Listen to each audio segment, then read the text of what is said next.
involuntário. Eu gostaria de agradecer o convite que me foi feito pela desembargadora Tereza Neumann, em cujo nome eu cumprimento todo o corpo de magistrados, mediadores, servidores, colaboradores do Tribunal de Justiça do Ceará. É uma honra muito grande para mim estar aqui no Ceará. Eu gosto muito de Fortaleza, de vez em quando, sempre que posso, venho a Fortaleza a lazer e a passeio, mas me sinto muito honrado, muito satisfeito.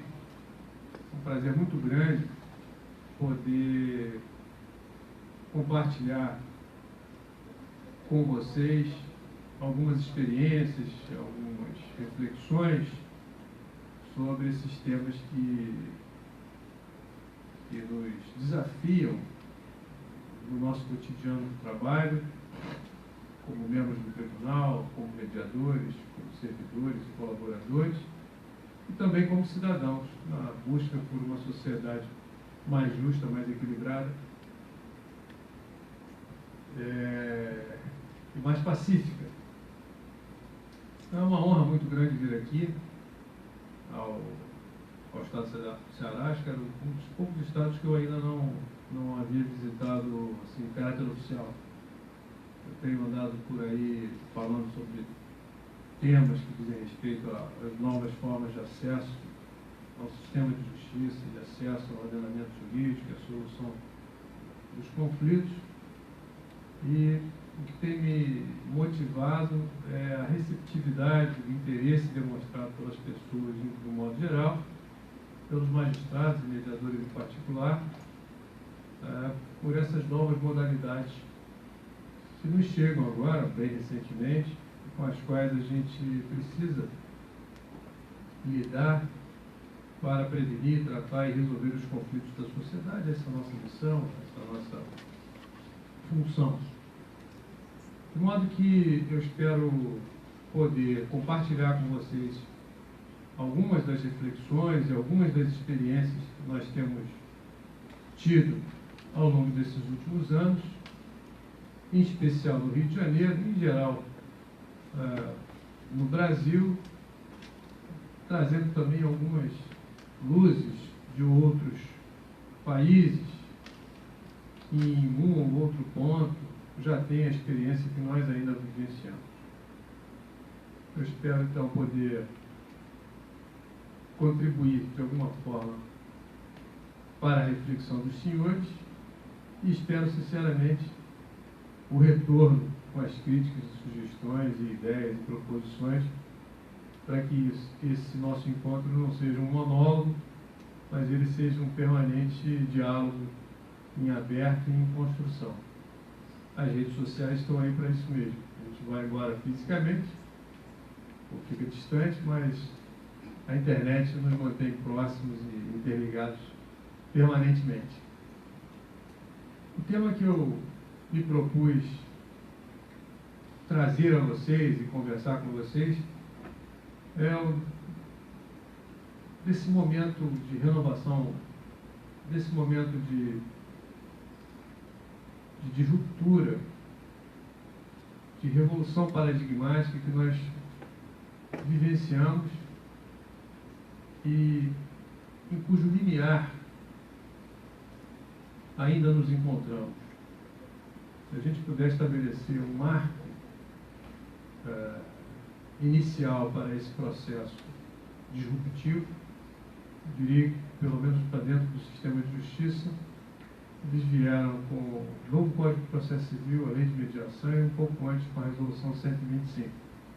Acho que são 3 normações que se compatibilizam, que se interligam, formando um conjunto normativo que muda substancialmente, de uma forma radical, o sistema de justiça como nós conhecemos até hoje. Se a gente fizer um retrospecto um pouco mais para trás, e passarmos pelas últimas revoluções industriais, revoluções sociais, a gente vai poder compreender momento inédito que a gente vive na sociedade atual. Primeira Revolução Industrial, ainda no século XVII, século XVIII, segunda Revolução Industrial, com a energia elétrica, etc., combustão,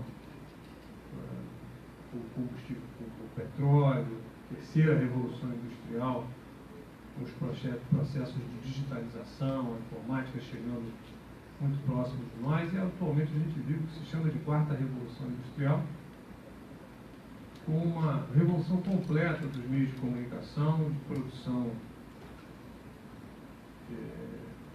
de bens e serviços, de interligação entre as pessoas, entre os continentes, de troca de experiências, e troca de informações, e troca de culturas muito intensa, em caráter absolutamente permanente, por meio da internet e de outras formas de comunicação de massa.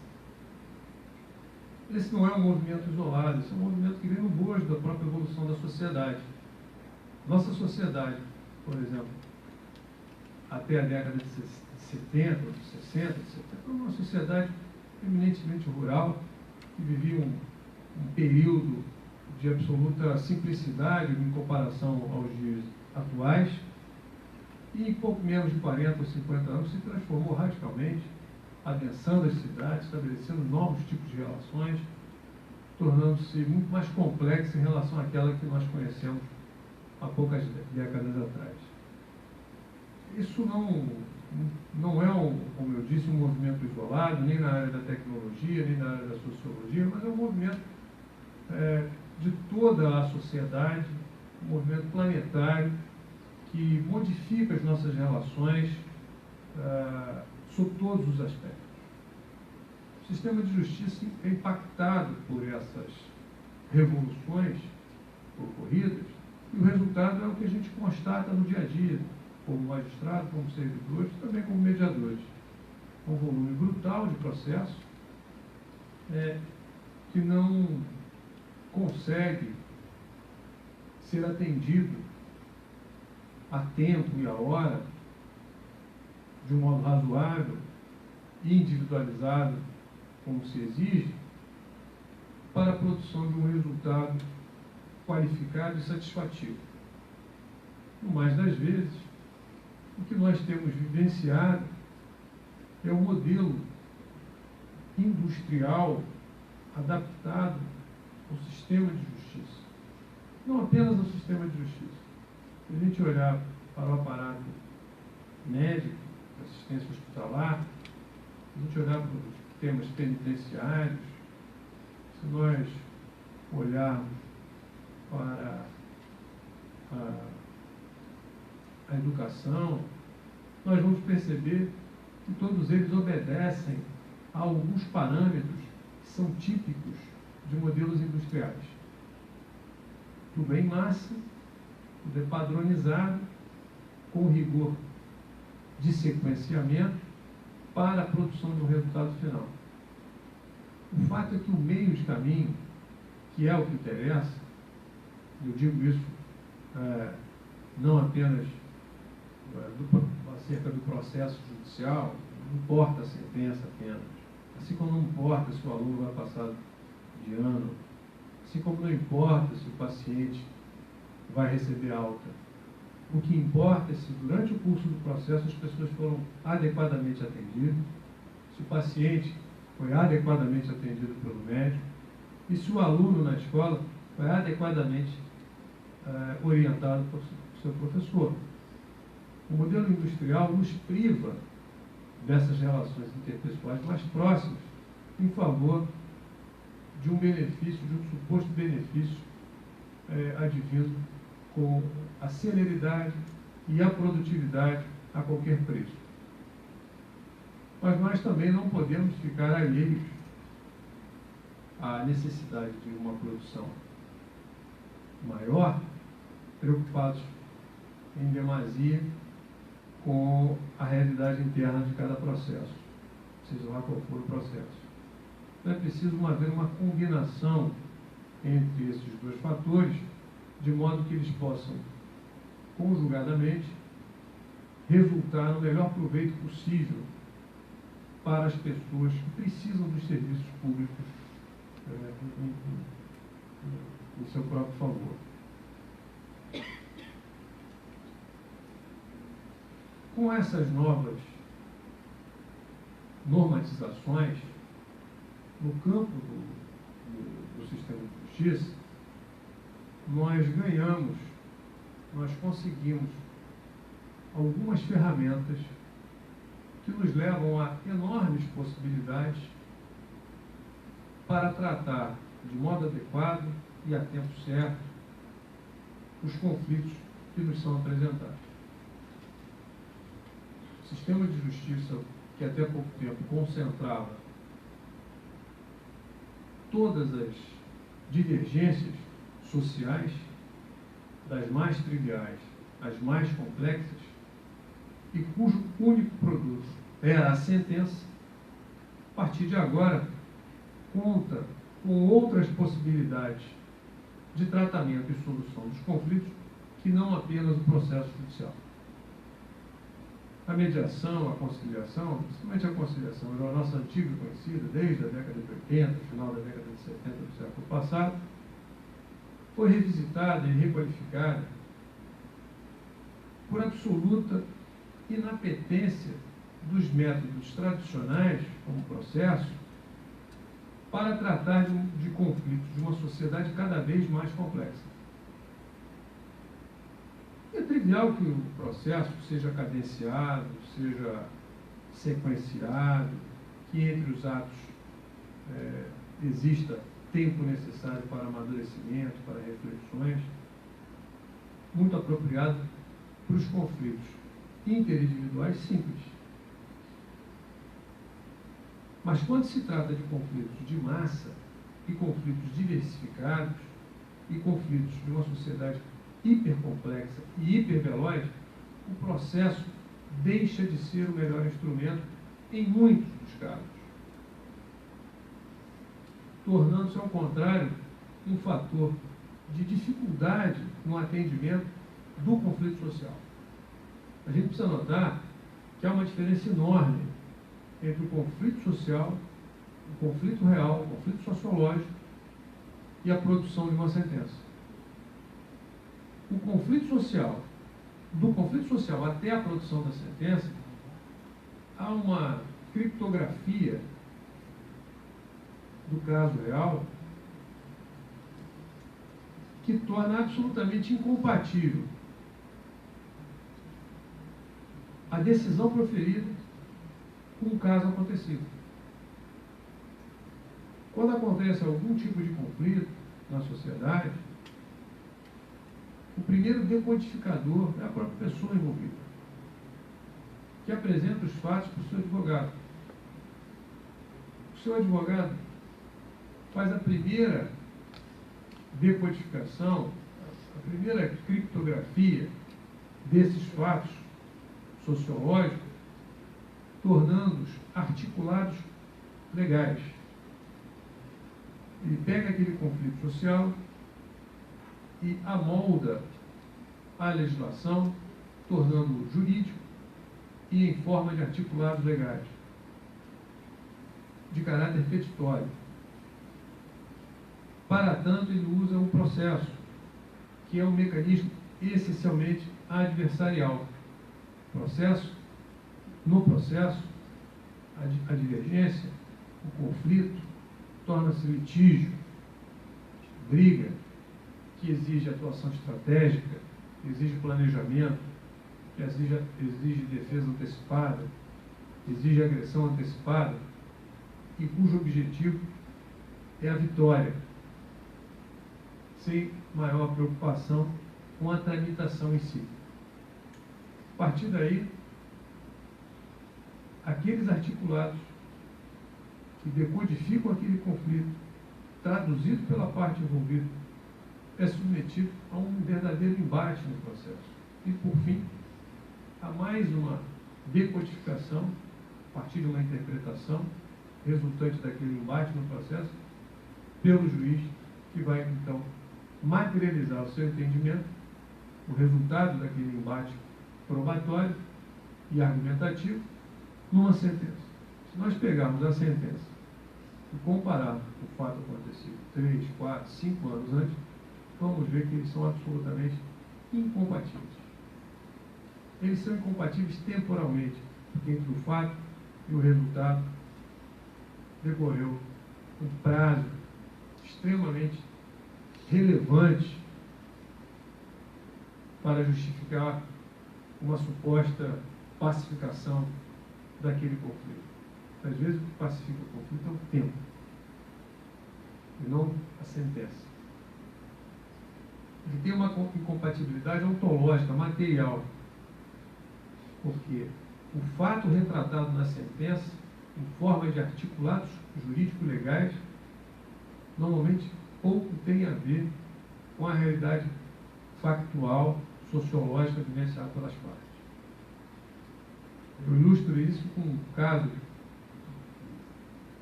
com o qual eu me deparei quando ainda era juiz de primeiro grau, em que eu fazia uma audiência de instrução e julgamento na área de direito de família, e eu estava na mesa de audiência com os dois advogados mais próximos e as partes um pouco mais atrás. E eu conversava com os advogados sobre aspectos de ordem processual que nós precisávamos resolver. Não falávamos sobre o fato em si, sobre aspectos do processo. E por 3 ou 4 vezes nós fomos interrompidos pela senhora, aquela parte do processo, querendo intervir e falar alguma coisa, e eu delicadamente tinha que dizer para ela que ela não podia se manifestar no processo, que ela tinha que fazer por meio do seu advogado. E era difícil para ela entender, e ela se sentia a pessoa a quem deveria ser dirigida a principal atenção.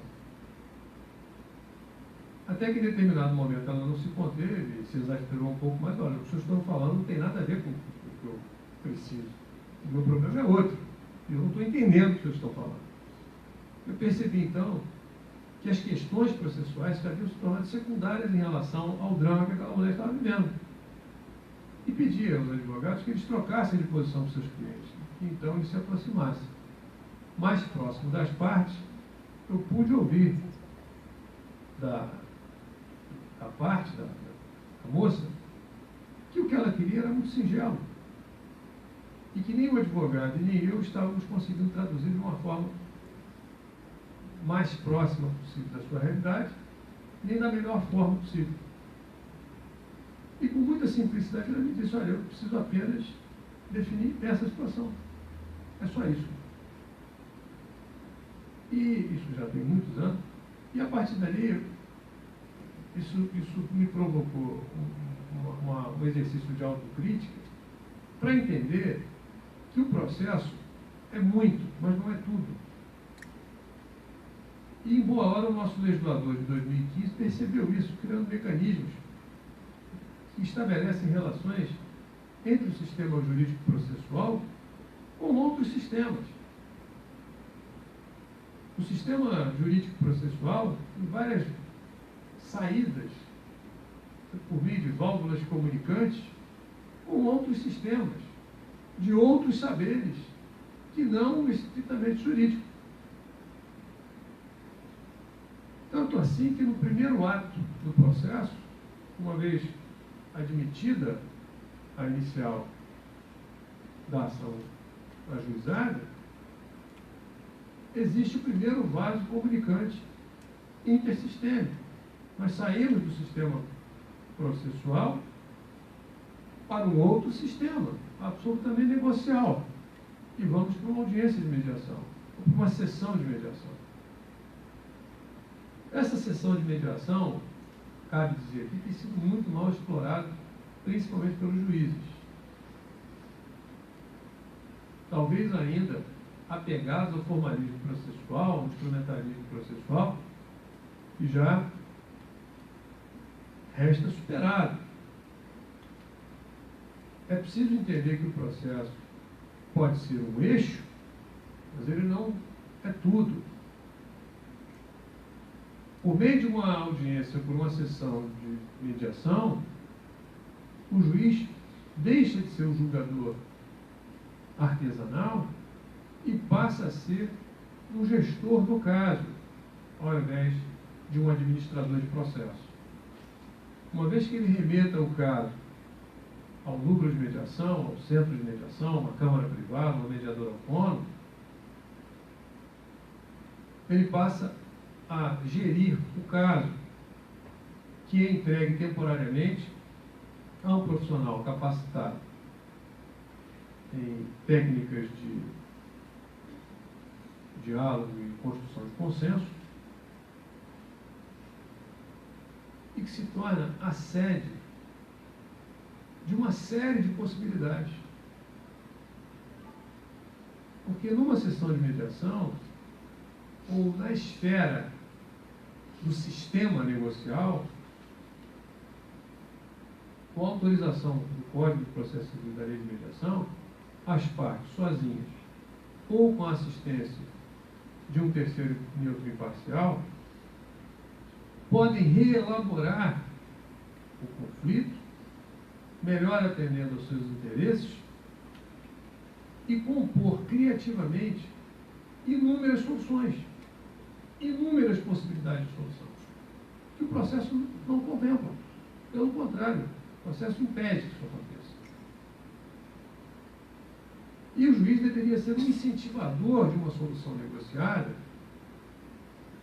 encaminhando os casos para a mediação sempre que possível,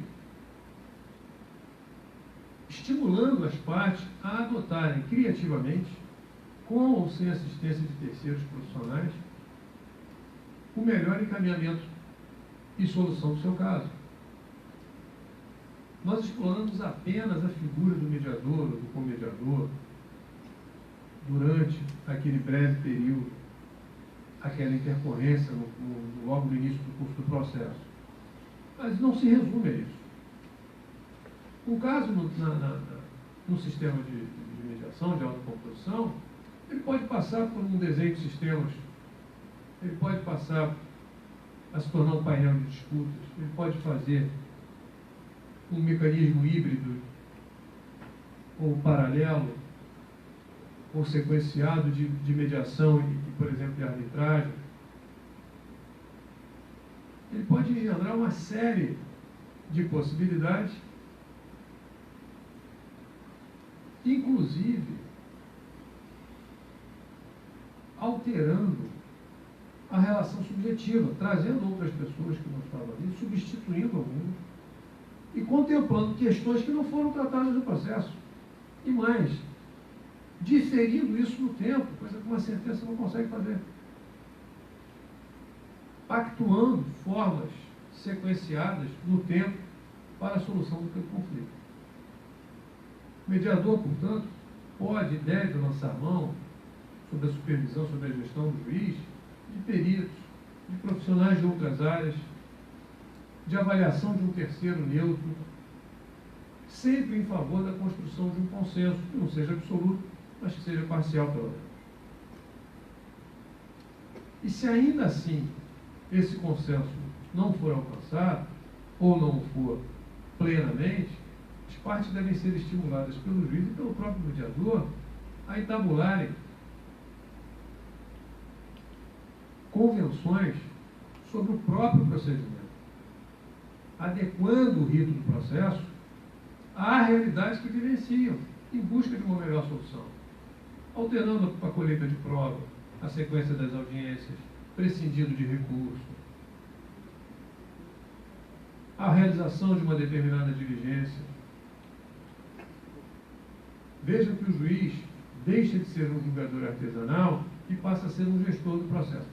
Agora tem um detalhe, isso pode acontecer antes do processo. E é um aprendizado que no futuro próximo necessariamente vai ocorrer. Porque essa vivência, se tornar uma experiência positiva, certamente será antecipada, se não pelos advogados, certamente pelos magistrados. São inúmeros os núcleos de mediação pré-processual pelo Brasil. Além disso, as novas formas de acesso à justiça passam necessariamente pelo uso da tecnologia. Ninguém aqui hoje ia comprar um telefone fixo de disco, né? De disco. Ninguém. Alguém ia comprar aqui um aparelho de ar-condicionado sem controle remoto para acordar durante a madrugada, procurar onde está o botão? Ninguém.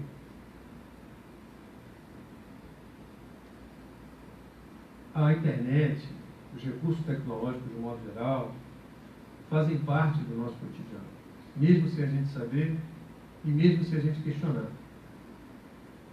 Um exemplo trivial.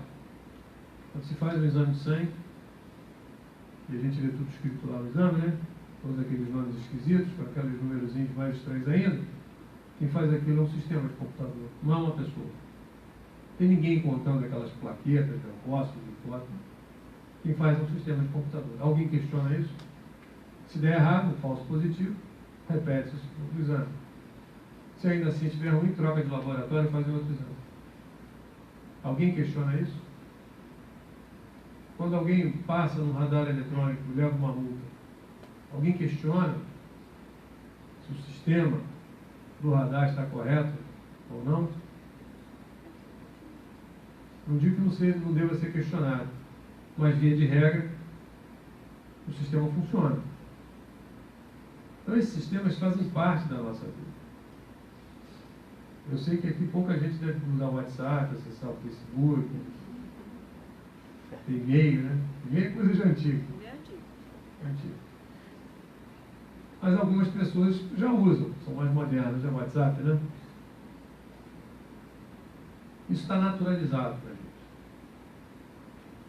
Talvez o último ramo da atividade humana, o último setor da atividade humana, a se deixar permear pelos recursos da tecnologia seja o direito.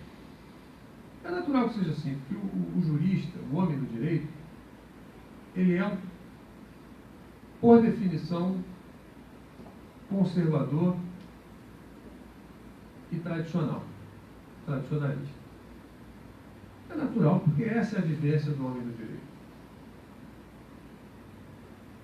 Nós utilizamos como nosso material de trabalho leis que já foram feitas. Nenhuma lei por fazer. Nós utilizamos no nosso material de trabalho precedentes ou padrões decisórios que são construídos ao longo de muito tempo, desde lá de muito tempo. Nós julgamos fatos já ocorridos. Todo o nosso material, todo o nosso repertório é antigo. Eu digo que o juiz anda para frente olhando pelo retrovisor. Ele gosta de um passado. É diferente do designer, é diferente do técnico de informática. Esses caras olham para frente, nós olhamos para trás.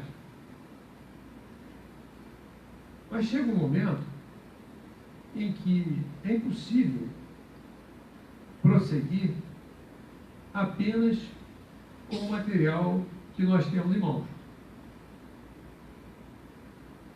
A tecnologia da informação, essa quarta revolução industrial que eu falei, que chega de forma avassaladora, ela invadiu todas as áreas do conhecimento e agora, por fim, chega no direito. Está certo que o direito apresenta algumas peculiaridades que dificultam a compatibilidade entre o material de trabalho jurídico e uma tecnologia extremamente objetiva. Mas os recursos da tecnologia têm se desenvolvido de tal forma que se torna mais presente, cada vez mais, a compatibilização entre a forma de trabalhar do jurista com os recursos da tecnologia. O que a gente denomina hoje de inteligência artificial tem uma série de dados, uma série de outros recursos tecnológicos por dentro, que faz o trabalho que a gente vê, por exemplo, no Google, na pesquisa do Google, no Facebook, ou mesmo no WhatsApp. São recursos de inteligência que simulam a inteligência humana e conseguem fazer inferências e predição de resultados com qualidade cada vez maior. O sistema de justiça brasileiro tem um número de processos extraordinários. São 100 milhões de casos, 100 milhões de processos, pelo menos 200 milhões de pessoas, na medida que cada processo tem pelo menos 2 pessoas. Mas o mais importante disso é a quantidade de dados que existem dentro desses processos. Pois é essa quantidade de dados que é o principal material para o uso em larga escala da inteligência artificial.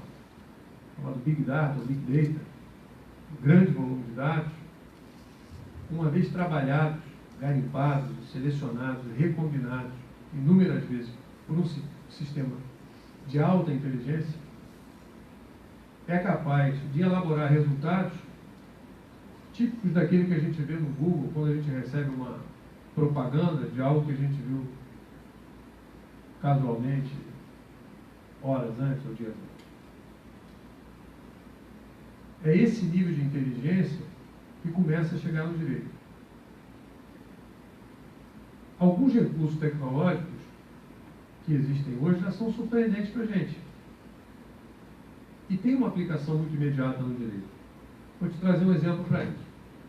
Lá no Rio de Janeiro, nós tivemos um caso que é a recuperação judicial da Oi, a companhia telefônica, 65 ou 70 bilhões de reais de dívidas, 60 e tantos mil credores e um único processo.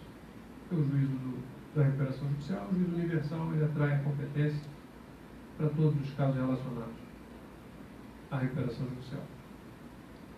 Em determinado momento, nós fomos procurados pelo juiz da causa, responsável pelo processo.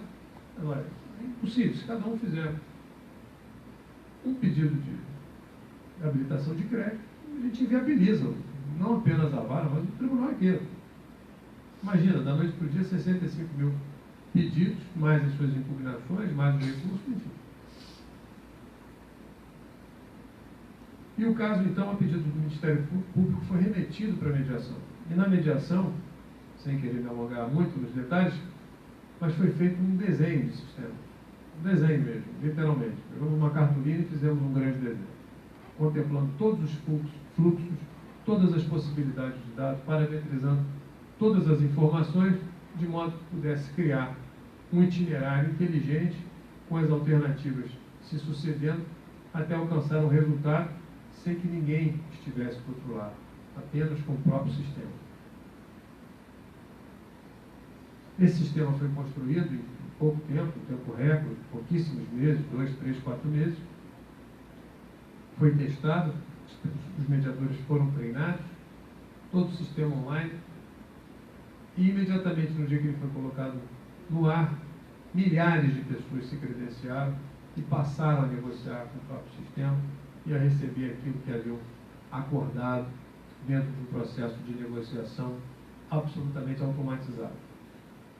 O fato é que isso permitiu a tramitação regular do processo, a audiência com a Assembleia Geral de Credores e, finalmente, com a recuperação da companhia em um tempo recorde, de pouquíssimos meses. Nem uma ação de despejo, nem um divórcio, nem uma homologação de acordo levaria um tempo tão curto. Esse foi um caso absolutamente inédito no mundo, tanto em proporção, tanto em tamanho, quanto em quantidade de pessoas, volume de recursos envolvidos, quanto pela tecnologia utilizada.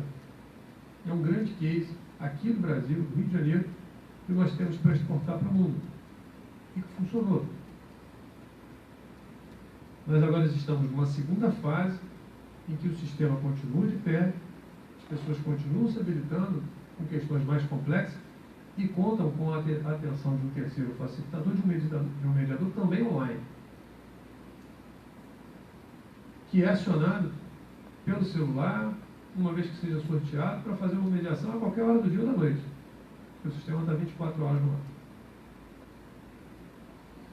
Então, esses são 2 exemplos de fatos presentes, correntes, que acontecem agora e que mostram para a gente que aquele acesso à justiça, através de uma petição inicial, traduzindo um fato ocorrido não sei quanto tempo antes, para esperar daqui a 4 anos a aprovação de uma sentença que não tem nenhuma correspondência com o fato acontecido, não é o único caminho mais. Existem outras formas, seja através desses vasos comunicantes, dentro do próprio processo, para outros sistemas, como, por exemplo, a mediação, o desenho de sistemas, painéis de disputas, a própria arbitragem, métodos escalonados, avaliação de um terceiro neutro e imparcial, de um especialista, seja através dos sistemas inteligentes pré-processuais, em caráter pré-processual, ou mesmo incidental ao processo. Uma vez que isso seja assimilado pela nossa sociedade, esses sistemas estarão disponíveis online e em tempo real, a qualquer hora do dia ou da noite, para nós utilizarmos em nosso próprio benefício,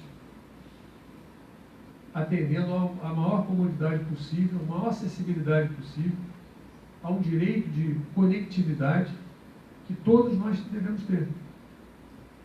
As empresas e os serviços públicos deverão disponibilizar para o cidadão acesso permanente, online e resolutivo, amigável e de baixo ou nenhum custo para tratamento, prevenção, tratamento e resolução dos nossos conflitos.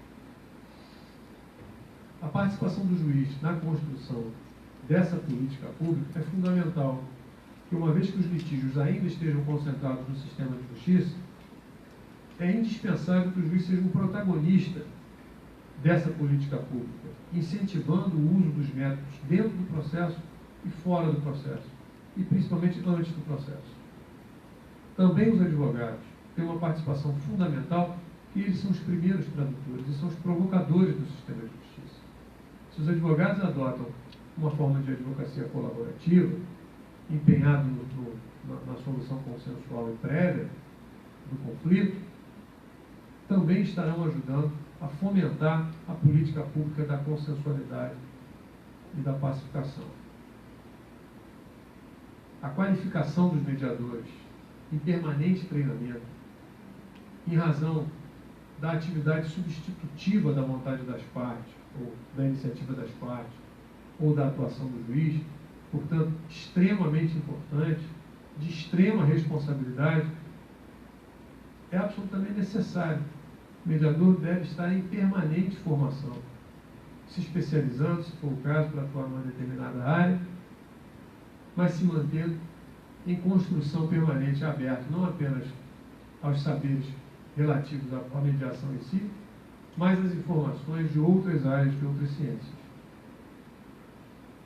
Entendendo quais são as técnicas de diálogo, quais são as formas de comunicação, de adequação não defensiva ou não violenta, teoria dos jogos, enfim, tudo aquilo que envolve a boa atuação de um mediador. Outros profissionais também vão ser chamados para isso. Os administradores, os gestores, os engenheiros, os construtores, os médicos, todos estarão voltados para uma forma de solução consensuada dos conflitos e não litigiosa dos conflitos, como até agora a gente conhecia. É natural que seja assim, porque uma ação judicial paralisa um empreendimento, paralisa uma iniciativa, ou torna extremamente penoso e difícil alavancar qualquer tipo de negócio, qualquer tipo de empreendimento. Ao passo que a solução negocial ou um tratamento negocial que evite a escalada do conflito é sempre melhor.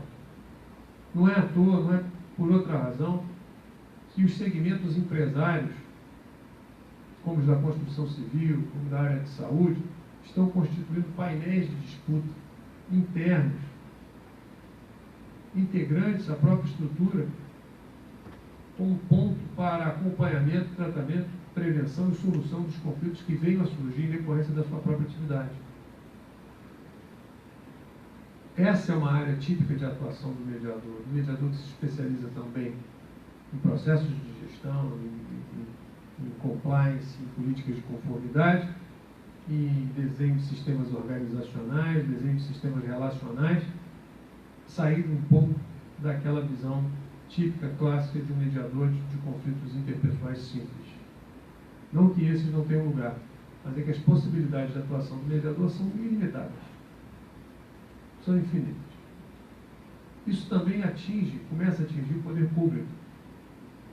Não sei se todos ouviram falar, mas nós temos lá no Rio de Janeiro uma instituição chamada FETransport, que gere os recursos das empresas de ônibus, somente das passagens subsidiadas pelo governo. Depois de uma série de problemas com a FETransport, seus dirigentes, alguns deles foram afastados, outros chegaram a ser presos, o Ministério Público entrou com uma medida judicial, uma ação de improbidade administrativa, pedindo inclusive a destituição, o encerramento das atividades da FETransport. Evidentemente que isso levaria a um processo extremamente penoso e não evitaria o principal problema, que seria necessário criar uma outra instituição que substituísse aquela que estaria corrompida. Pois esse processo, com a plena anuência, até mesmo a iniciativa do Ministério Público, foi encaminhado, tamanha a sua complexidade, para o Núcleo de Mediação do Tribunal de Justiça do Rio de Janeiro. E é a primeira vez que se tem notícia de uma ação de improbidade administrativa, ainda mais com essas proporções, nós estamos falando na escala de alguns bilhões de reais, com pessoas envolvidas em operações de lava-jato e outras afastadas, empresas, sendo tratado dentro do Núcleo de Mediação do Tribunal de Justiça do Rio de Janeiro, por iniciativa do Ministério Público e da própria FETransport. Isso é absolutamente inédito. E um grande desenho de sistema está sendo construído para contemplar todas as possibilidades, aferir todas as nuances desse longo processo negocial para poder alcançarmos um bom resultado num tempo razoável. Isso seria impensável há meses atrás. O juiz de vara de fazenda, vara civil, nunca me passou fazendo um acordo em ação de improbidade administrativa. Primeiro porque nós tínhamos a certeza de que o objeto da ação é impassível de negociação, não é autocompositivo.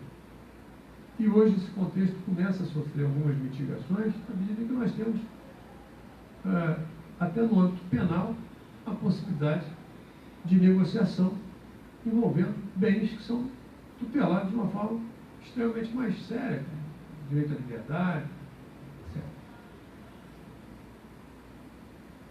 O que eu quero dizer é que nós vivemos uma nova realidade. Nós saímos de uma realidade simplista, plana, rasa, extremamente objetiva, para uma realidade fluida, hipercomplexa, participativa, que reclama colaboração de todos nós na construção dos processos decisórios. Nós, como cidadãos, daqui por diante, seremos cada vez mais ativos em todos os processos decisórios. Eu vou dar um exemplo de altíssimo nível, que ilustra bem essa realidade. Se eu der uma ordem categórica para o meu filho de 6 anos, ele vai me questionar. Ele vai argumentar. Ele vai precisar ser convencido. E nós vamos partir para um duelo argumentativo, com grande chance de eu perder. Sabendo disso, e para não passar vergonha, eu já apelo para uma conversa mais amistosa. Vamos negociar. Se as crianças hoje já nascem e vivenciam essa capacidade de negociação, de diálogo, de construção de consenso, só um parênteses. Se eu fizesse isso com a minha mãe quando eu tinha 6 anos, a questão era resolvida positivistamente. Sumariamente. Eu estou mandando e pronto. Pela subsunção da minha cabeça na mão dela. E ponto. Sem direito a recurso. Mas a realidade que a gente vive hoje é completamente diferente. As relações são completamente diferentes.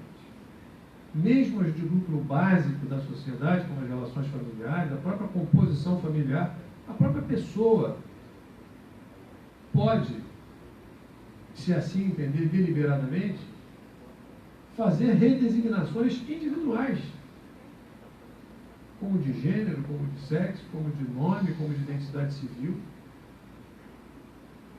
O indivíduo Os núcleos familiares, que são o núcleo básico da sociedade, também. As regras de que uma família era constituída por um homem e uma mulher estão absolutamente ultrapassadas. Nós vemos aí as famílias poliafetivas e heteroafetivas, ou homoafetivas, convivendo em plena igualdade, sem qualquer questionamento. O direito vai precisar se reinventar, por exemplo, para reconhecer um casamento entre dois homens e um LGBT, 3 pessoas, que queiram adotar 2 filhos e que queiram mudar o seu nome social na certidão de nascimento do filho do parceiro. Como é que faz isso? Por outro lado, as estruturas jurídicas precisarão ser reinventadas.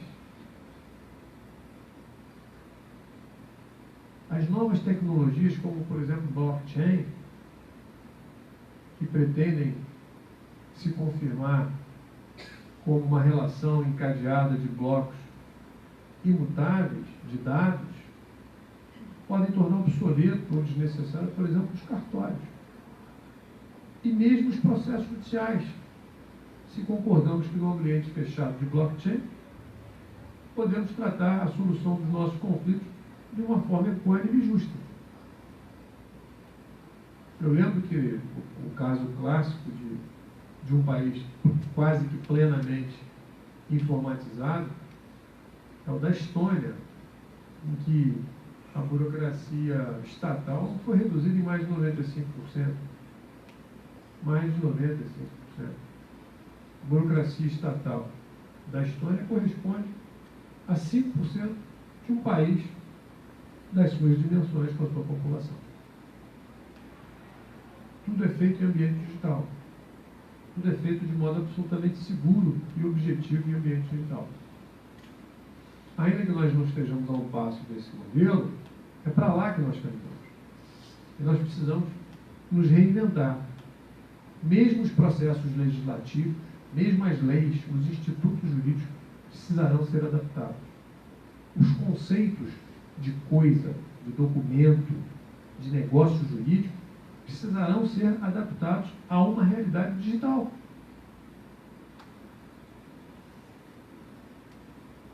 Eu lembro que em Dubai, ou na Arábia Saudita, um robô ganhou identidade, personalidade jurídica, em razão da sua autonomia para tomar determinadas decisões. Isso hoje. Imagina isso daqui a 20 anos, ou daqui a 30 anos. Então nós vamos precisar nos readaptar. O sistema de justiça que a gente conheceu até aqui, nos próximos anos, será transformado radicalmente. As formas de acesso à justiça, as formas de acesso à solução de conflitos sofrerá uma modificação radical e deverá ser caracterizada, segundo eu imagino, pela intensa capacidade de participação e efetiva participação dos interessados no processo decisório, na sua estreita relação com a realidade fática, e não mais traduzido por representantes jurídicos semânticos, com extrema celeridade em relação ao que a gente conhece hoje e com absoluta segurança. Seja num ambiente plenamente digital, seja ainda nas relações interpessoais que deverão se tornar muito mais objetivas, muito mais ricas de dados e informações. De modo que nós temos a oportunidade, nós temos a chance, o privilégio de vivenciar o limiar dessa nova era. Assim como as pessoas que viveram o limiar da primeira revolução industrial, com a invenção da combustão a carvão, e transformou, e as pessoas um dia andavam a cavalo ou de carroça, e um ano depois estavam andando de carro. Assim como na segunda revolução industrial as pessoas passaram a andar de avião, voar, algo que no século XVIII, no século XIX era um sonho, no século XX se tornou absolutamente rotineiro. Assim nós vivemos no limiar de uma nova era, de um novo tempo, não só dentro do sistema de justiça, mas na sociedade em geral. Vou dar alguns dados para vocês trazidos de algumas feiras internacionais, como o Fórum Mundial de Davos. As crianças que nascerem agora, em países mais avançados, já chegarão à expectativa de vida de cerca de 150 anos. Em menos de 5 anos vai entrar no mercado um nanochip subcutâneo que consegue identificar mais de 1000 informações em tempo real do organismo humano, remetendo esses dados para um sistema em smartphone, que vai decodificar aqueles dados e te apresentar em tempo real como é que seu corpo está funcionando a cada instante, sugerindo as medidas que devem ser adotadas para uma melhor performance do seu organismo. Precisa tomar mais magnésio, tá um pouco de ferro, precisa dormir, precisa beber água, toma um café. Nós vamos estar absolutamente monitorados voluntariamente. Todos esses dados estarão na internet. Seu médico vai ter acesso a esses mesmos dados online. Todos nós vamos antecipar os nossos processos decisórios, tirando ele do final para o durante. Eu não vou a um médico me consultar para saber se eu estou bem. Eu recebo informações diariamente do meu médico para me manter bem. Eu não sou avaliado no final do ano com uma prova na escola. Eu sou avaliado a cada exercício que eu fizer no meu tablet. Eu não resolvo o meu problema quando o juiz der sentença 3 anos depois. Eu vou construir a solução assim que o problema surgir. Ou por mim mesmo, com um sistema inteligente, ou com a outra parte. Passando a entender que o conflito deixou de ser um problema e passou a ser um ponto de partida para a construção de um momento melhor. Vai ter gente procurando conflito aí só para poder resolver. Tem viciado em tudo, né? Vai ter gente viciada em conflito, tem um problema para a gente resolver.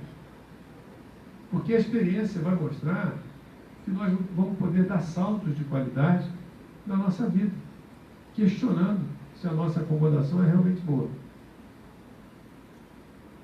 As grandes empresas produtoras de aparelhos de TV já descontinuaram os investimentos nesse modelo. A gente ainda vai ter aparelhos de TV sendo vendido, porque tem muita tecnologia para queimar.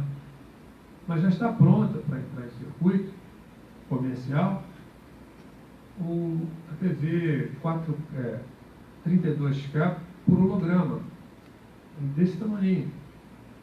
Pode ser embutida no smartphone. Uma projeção no ar. Em 3D.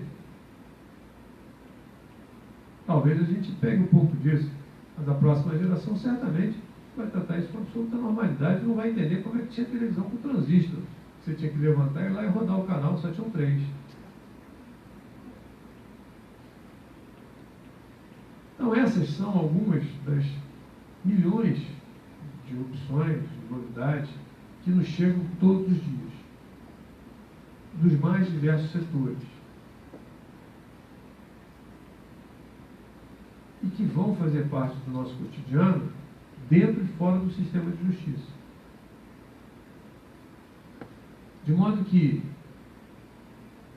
diante dessa nova realidade, nós vamos precisar, nós, sejamos juízes, sejamos mediadores, sejam os advogados, os demais profissionais do direito, vamos precisar de mais recursos do que nós temos hoje.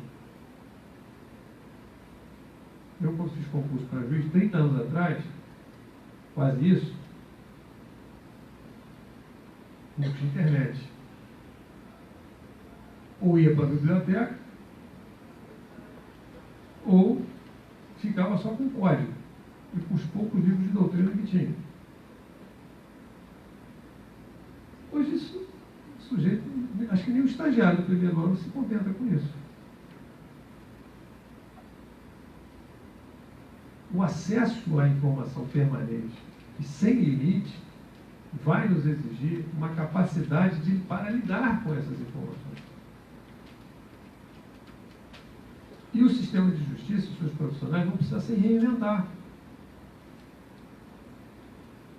Porque muitas das atividades que nós desempenhamos se tornarão absolutamente desnecessárias com os recursos de tecnologia. Talvez, nesse momento, os operadores do direito, de modo até paradoxal, retornem a uma posição inicial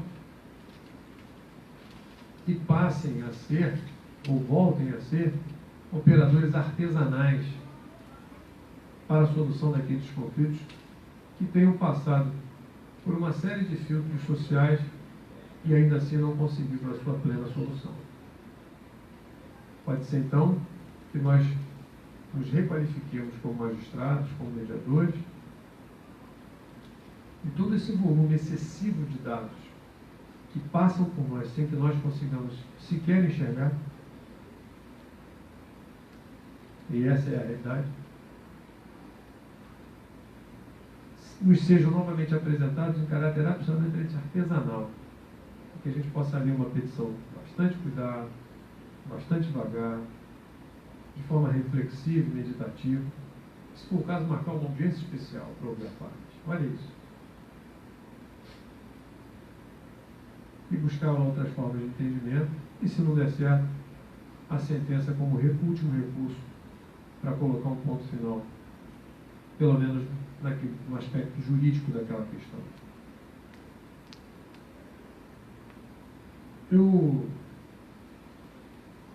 Esse cenário é tão gigantesco e tão complexo que é difícil você conseguir condensar tudo num plano só e apresentar isso como de forma a ser visualizado por inteiro. O fato é que nós temos que, diante de nós, ainda elementos muito analógicos, como os textos de lei, as formas de interpretação e de argumentação jurídicas, que são tradicionais para a gente. Como nós temos também um volume brutal de processos e relações tão complexas que nós não conseguimos atingir. Não conseguimos. E se nós fôssemos atentos a cada um dos casos que passam pelas nossas mãos, nós nos sentiríamos necessariamente frustrados, na medida em que não conseguiríamos dar a cada um daqueles casos, a cada uma daquelas pessoas, a cada um daqueles conflitos, a atenção necessária em busca da melhor solução. Isso nos levou a um esgotamento, a um pré-colapso do sistema de justiça. Talvez as novas tecnologias nos permitam, como apoios paralelos, recuperar um pouco dessa capacidade, contando com o auxílio, como por exemplo, da inteligência artificial de um lado, e de outro, dos saberes e das ciências de outras áreas que se voltem a construir a solução dos conflitos, reduzindo assim o volume de atuação do magistrado, que deverá então se dedicar apenas àqueles casos que não tenham encontrado uma solução adequada nessas outras possibilidades. Mas a minha nota é uma nota de otimismo. A minha perspectiva é de que nós, em breve, teremos uma realidade bastante diferente do sistema de justiça, os tribunais, o Ministério Público, a Defensoria Pública, nas procuradorias, na polícia, por meio do uso das tecnologias de informação, da inteligência artificial de um lado e de novos recursos de outras ciências para tratamento especializado, global, holístico, de determinada gama de conflitos. Com isso, o juiz vai poder vicejar de novo, reaparecer como um agente importante, um agente político importante na construção do Estado Democrático de Direito, um pacificador da sociedade, realizando um trabalho mais detido, mais qualificado, que atenda todas as nuances de complexidade dos conflitos e das pessoas envolvidas. E isso se traduzindo num ecossistema, num ambiente mais ameno, menos estressante, menos conflituoso do que o que nós vivemos nos dias atuais. Então, a minha nota é uma nota de otimismo, de boas perspectivas. Acho que nós temos muito para avançar e é estimulante presenciar, testemunhar o desenvolvimento de todo esse processo. Cada criação desse pessoal de tecnologia é revolucionária. É absolutamente revolucionário. Recentemente eu recebi uma informação de um amigo que estava na China, me mostrando um vídeo do primeiro drone de transporte humano não tripulado. Ou seja, um drone sem piloto, para transportar gente. Alguém esse habilita? Estão lá em teste. Mas isso é uma realidade daqui a poucos minutos. Vai entrar em produção. Alguém duvida de que isso vai ser a próxima etapa do desenvolvimento humano? Não, já se entregam objetos por meio de drones, já se faz um monte de coisa por meio de drones. Os carros autônomos são uma realidade. Nós vamos precisar de aparato jurídico e judiciário para atender aos conflitos que vão resultar aí. Os conflitos vão existir. Então, minha gente, diante de tudo que a gente tem visto aí, ao longo desses últimos tempos, é para renovar mesmo o entusiasmo de poder testemunhar esse período que a gente vivencia. A gente tem um bom aparato jurídico, eu falo para os magistrados, os advogados, com o novo Código de Processo Civil, com a Lei 13.140, Resolução 125, acho que a gente construiu um bom arcabouço jurídico aí para trabalhar. Acho que tem bastante recurso bom para vir. Agora mesmo é mudar a mentalidade, mudar o mindset, nos abrirmos para as novas possibilidades, entender quais são as possibilidades que surgem de outras áreas do conhecimento humano e tentar se inserir nesse ambiente e dele participar cooperativamente em favor da construção de um mundo mais pacífico e mais harmonioso. Eu espero sinceramente que isso aconteça e que eu possa participar minimamente dessa realidade, se puder colaborar melhor ainda. E renovo aqui os meus agradecimentos pelo convite que me foi feito. Espero poder ter atendido minimamente a expectativa de vocês. Agradeço muito a paciência com que vocês me ouviram. Estou à disposição para qualquer questionamento ou colaboração. Muito obrigado.